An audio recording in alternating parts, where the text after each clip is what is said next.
Good morning everyone. बच्चों, आज हमने ग्रामर का पत्र लेखन स्टार्ट करेंगे हम। ठीक है, पिछली वीडियो में हमारा गद्य खंड का चैप्टर कंप्लीट हो गया था। प्रार्थना पत्र, लेटर। इसमें लेटर क्या होता है, उसको लिखने का तरीका, लिखने का कारण क्या होता है, सबसे पहले आज हम इसको समझेंगे। प्रार्थना पत्र, हम जितनी भी अपनी अभिव्यक्तियां करते हैं, किसी से अपने मन की बात करनी हो, किसी तक कोई सूचना पहुंचानी हो, तो ये पत्र जो है उसमें विशिष्ट स्थान रखता है। किसी चीज को, किसी सूचना को या किसी बात को दूसरे तक पहुंचाना। सरल भाषा में अगर हम कहें कि अपनी बात को, ठीक है, हम अपनी बात को दूसरों तक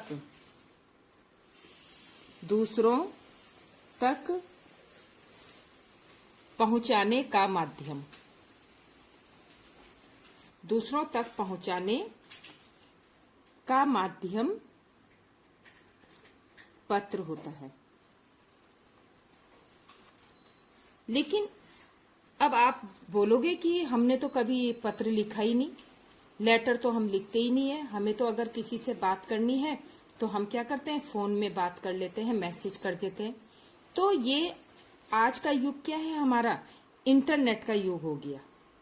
ठीक है, पहले के टाइम में कोई ऐसी सुविधा नहीं होती थी, फोन की सुविधाएं नहीं थी कि जिसके माध्यम से हम तुरंत कोई भी सूचना हो दूसरे तक पहुंचा दें।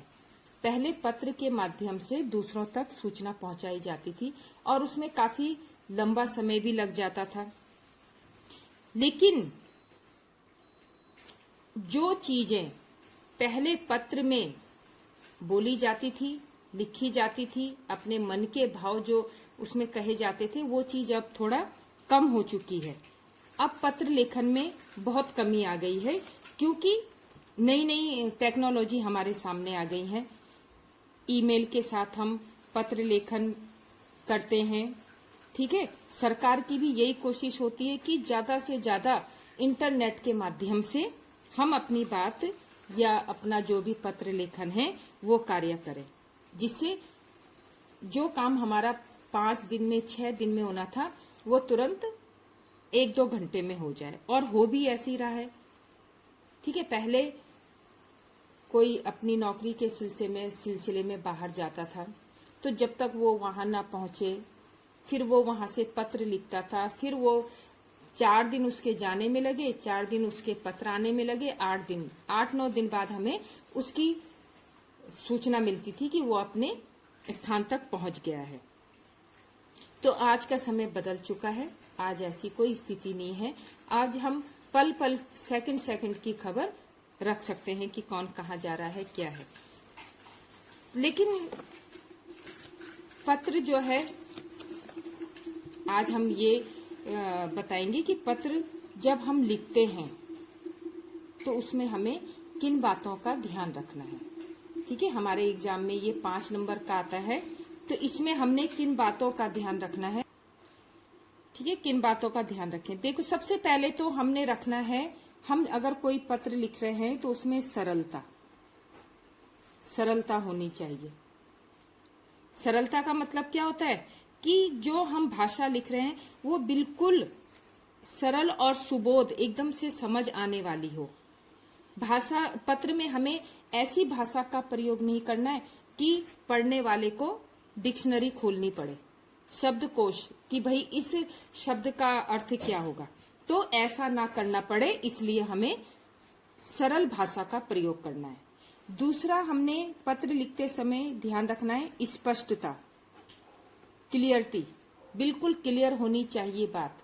किस बात के लिए हमने पत्र लिखा है वह अपने आप ही समझ आ जाए। ऐसा नहीं है कि हमने किसी को पत्र लिखा, वो बात उसकी समझ में नहीं आई, फिर उसने दोबारा पत्र लिखा कि भाई मेरी समझ में नहीं आया कि आप कहना क्या चाह रहे हो। तो स्पष्टता पत्र में होनी चाहिए। तीसरी है निश्चयात्मकता। निश्चयात्मकता। अब निश्चयात्मकता क्या होती है कि जो चीज हम उसको कह रहे हैं वो उसको एकदम से उस चीज में कोई शंका ना रहे उसके मन में कि क्या सही है, ये बात सही है। तो जो भी हम बात करें वो प्रूफ के साथ करें, असमंजस की स्थिति ना रखें। संक्षिप्तता,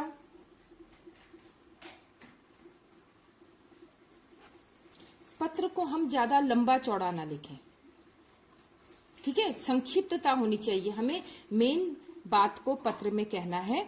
और हम 4 पेज का पत्र लिख देंगे लेकिन जिस बात को हम कहना चाह रहे हैं वो बात वहां नहीं आएगी तो वह महत्वहीन हो जाएगा, उसकी कोई वैल्यू नहीं रहेगी पत्र की। तो पत्र, वो कहते हैं ना कि गागर में सागर, छोटी सी बात में हम, छोटे कम शब्दों में हम अधिक बात करें, तो पत्र में ऐसी बातें लिखनी चाहिए। उद्देश्य पूर्णता, उद्देश्य पूर्णता। अब हमारे पत्र में को लिखने का उद्देश्य क्या है? कोई ना कोई उद्देश्य होता है हर किसी लेखन का। तो हमारे पत्र लिखने का उद्देश्य क्या है, इस बात का लेखक को पत्र लिखते समय ध्यान रहना चाहिए कि वह ये पत्र क्यों लिख रहा है, उस उद्देश्य को उसने लिखना है। तो ये है बच्चों, जब हम कोई पत्र लिखें तो हमें इन चीजों का ध्यान रखना है। सरलता, स्पष्टता, निश्चयात्मकता, संक्षिप्तता और उद्देश्यपूर्णता, ठीक है। अब बात आती है कि पत्र कितने प्रकार के होते हैं। पत्र जो हैं 2 प्रकार के होते हैं।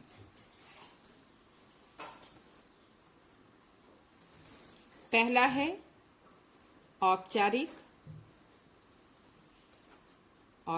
पत्र और दूसरा है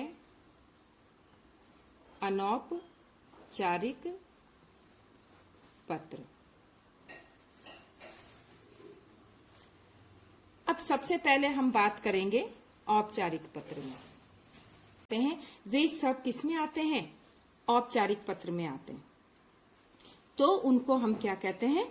औपचारिक पत्र, जो ऑफिशियली होते हैं। और अनौपचारिक पत्र, जिनसे हमारे व्यक्तिगत संबंध होते हैं, ठीक है। जो हमारे वो व्यक्तिगत संबंध क्या होते हैं? मित्रों के रूप में आते हैं, रिश्तेदारों के रूप में आते हैं, दोस्तों के रूप में आते हैं। ये सब क्या होते हैं? और अनौपचारिक पत्र के तहत आते हैं। इनके माध्यम से हम इनको अनौपचारिक पत्र लिखते हैं।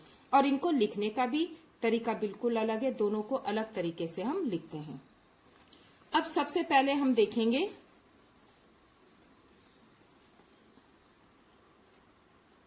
औपचारिक पत्र।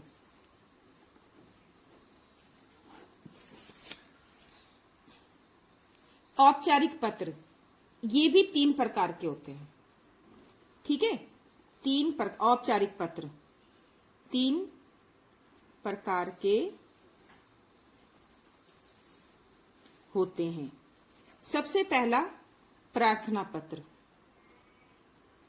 हमने किसी को प्रार्थना पत्र लिखना है, अपने प्रधानाचार्य को लिखना है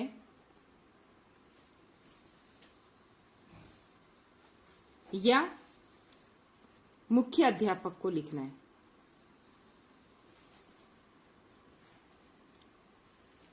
ठीक है। या फिर हम नौकरी के लिए लिख रहे हैं, नौकरी के लिए आवेदन, तो ये किस में आते हैं? प्रार्थना पत्र में आते हैं, ठीक। जैसे प्रधानाचार्य के लिए लिख लिया, नौकरी के लिए आवेदन लिख लिया, तो ये प्रार्थना पत्र के माध्यम से आते हैं। दूसरा है शिकायती पत्र।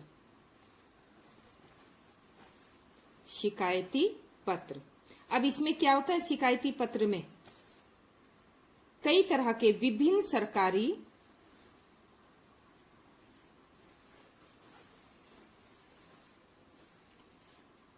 या अर्ध सरकारी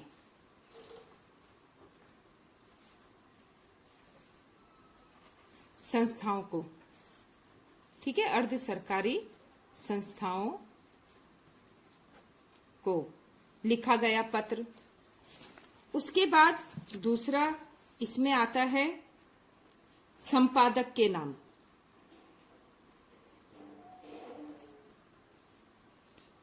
अगर हम किसी न्यूज़पेपर में अपनी कुछ बात कहना चाहते हैं तो हम उस अखबार के संपादक को कैसे पत्र लिखेंगे, ये उसके अंतर्गत आता है शिकायती पत्र।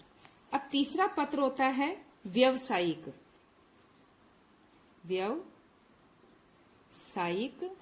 पत्र।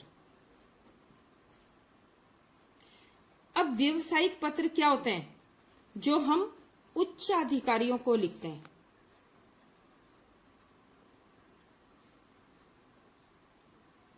उच्च अधिकारियों को लिखा जाता है, ठीक है। और ये अब जब हम इसमें लिखते हैं ना, व्यावसायिक पत्र लिखते हैं, तो हमें इसमें कुछ महत्वपूर्ण बातों का ध्यान देना होता है, ठीक है। व्यावसायिक पत्र में दोनों ही आ जाते हैं, दोनों तरह के, प्रार्थना पत्र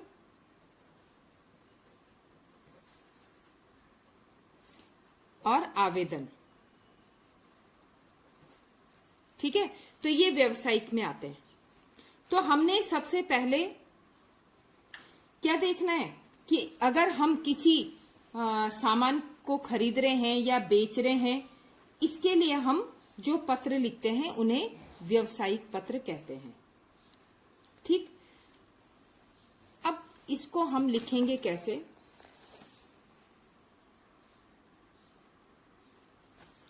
अब ये देखिए, औपचारिक पत्र का नमूना।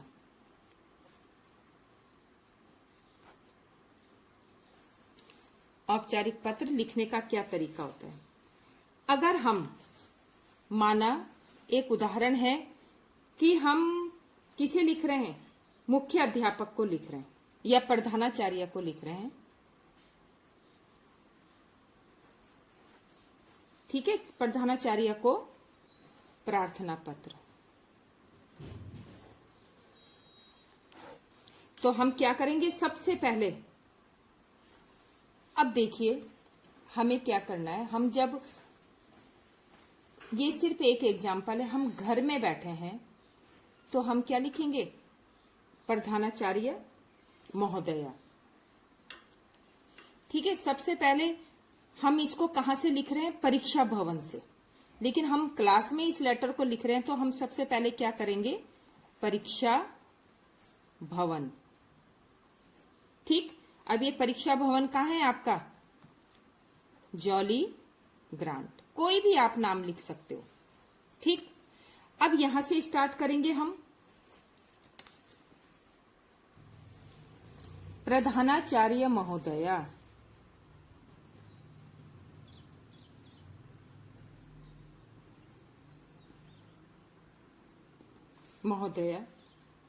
कौन सा स्कूल है? कोई भी आप, अब आप तो लिखोगे अपने स्कूल के लिए, लेकिन जब आप बोर्ड एग्जाम की परीक्षा दोगे, बोर्ड परीक्षाएं दोगे, तो वहां पे आपने स्कूल का नाम नहीं लिखना है, अपना नाम नहीं लिखना है। कोई भी आप अ ब स कर सकते हो, स्कूल, ठीक है। अगर ये ना होता तो यहाँ पे क्या था? आपके स्कूल का नाम आता। अब ये स्कूल कहाँ है आपका, तो उसको भी नहीं लिखना है, उसको भी काल्पनिक लिखना है। तो आप जैसे लिख सकते हो फरीदाबाद। ये एक उदाहरण दे रही हूं मैं, ये काल्पनिक नाम है, क्योंकि बोर्ड एग्जाम में आप सटीक एड्रेस नहीं लिख सकते, आप स्कूल का नाम नहीं लिख सकते हो, आप कौन सी जगह से लिख रहे हो ये आप नहीं लिख सकते हो, ठीक है। तो आप इसको, और अगर आप अपने स्कूल के लिए लिख रहे हो तो आप क्या लिखोगे? The horizon school, jolly grant, Dehradun. अब इसमें विषय, इतना आपने लिख दिया। इसके बाद विषय आएगा कि आपका विषय क्या है, ठीक। तो आप जैसे 2 दिन के अवकाश हेतु कोई पत्र लिख रहे हो, तो 2 दिन के अवकाश हेतु प्रार्थना पत्र, ठीक है। आप क्या है, 2 दिन की छुट्टी लेना चाहते हो, उसके लिए आप पत्र लिख रहे हो, तो ये विषय लिखना जरूरी होता है, इसको अंडरलाइन कर दीजिए।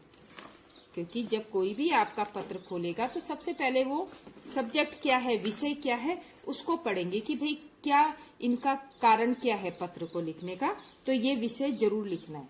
और ये विषय सिर्फ औपचारिक पत्र में आता है, ना कि अनौपचारिक पत्रों में।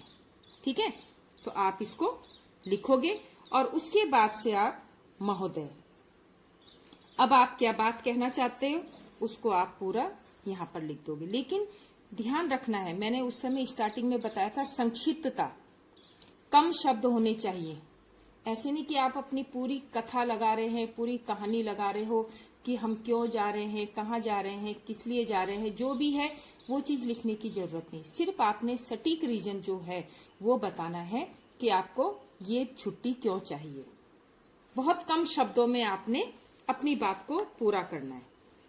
फिर जब ये एंड हो जाए तो आप यहां पर लिख सकते हैं आपका आज्ञाकारी। शिष्य, बस जो भी है ये लिख के आप अपना नाम और क्लास, सेक्शन, जो भी है, डेट वगैरह लिख के आप इस पत्र को समाप्त कर सकते हैं। तो इन चीजों का आपने इस लेटर में ध्यान देना है कि हम औपचारिक पत्रों को कैसे करके लिखेंगे। ठीक है, ये हुए आपके औपचारिक पत्र। इसी तरह से आपके अनौपचारिक पत्र आते हैं, उसमें थोड़ा सा फर्क होता है। उसमें फर्क क्या होगा अनौपचारिक में? उसमें जैसे आप अपने मित्रों को लिख रहे हो, शुभ कामना संदेश दे रहे हो, बधाई पत्र लिख रहे हो, तो उसमें आपको शब्दों की कोई लिमिट नहीं होगी। ठीक है, उसमें आप अब देखिए अनौपचारिक पत्र में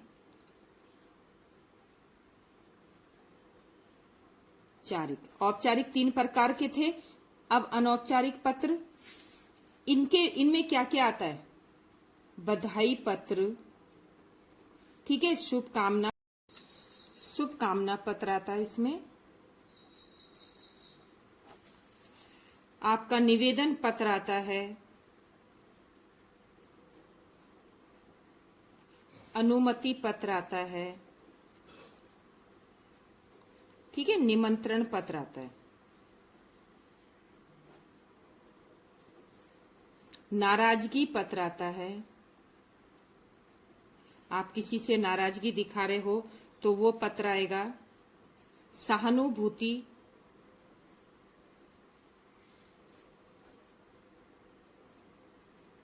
या सांत्वना पत्र। ठीक है, तो हम किसी को बधाई दे रहे हैं, कोई आपका मित्र है, उसने कोई अच्छा कार्य किया है, उसको बधाई देना, कोई अच्छा कार्य करने जा रहा है उसको शुभकामना देना।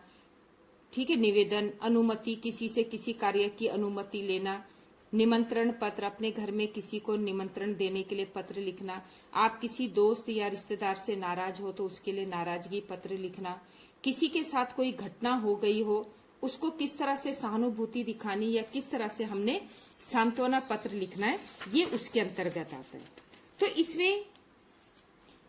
इसमें जो है शब्दों की लिमिट नहीं होती है, इसमें आप अपने मन की बात को लिख सकते हो, वो लंबा भी हो सकता है।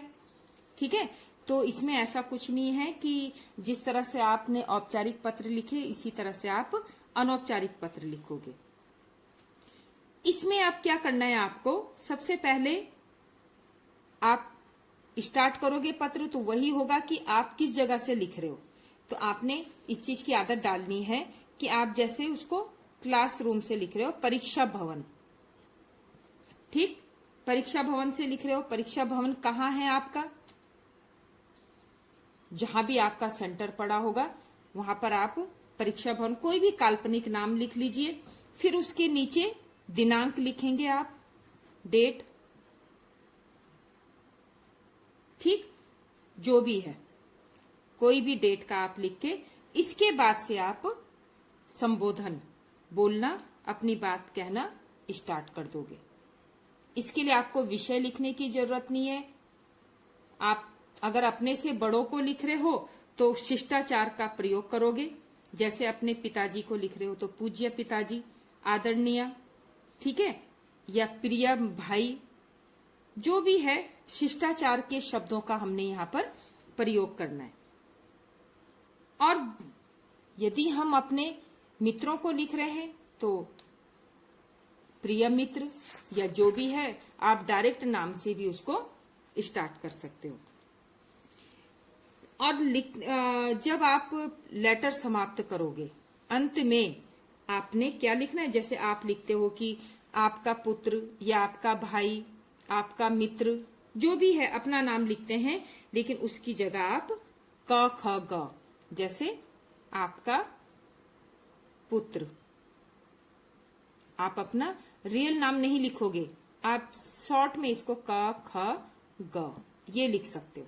ये कहाँ की बात कर रही हूं मैं? जब आप बोर्ड एग्जाम में लिखोगे। तो अब जब आप अभी से लिखने की प्रैक्टिस करोगे तभी आपको 10th तक ये प्रैक्टिस बनी रहेगी, ठीक है। तो कहीं पर भी आपने अपने स्कूल का नाम या अपना नाम नहीं दिखाना है कि हम किस स्कूल से हैं या हमारा असली नाम क्या है।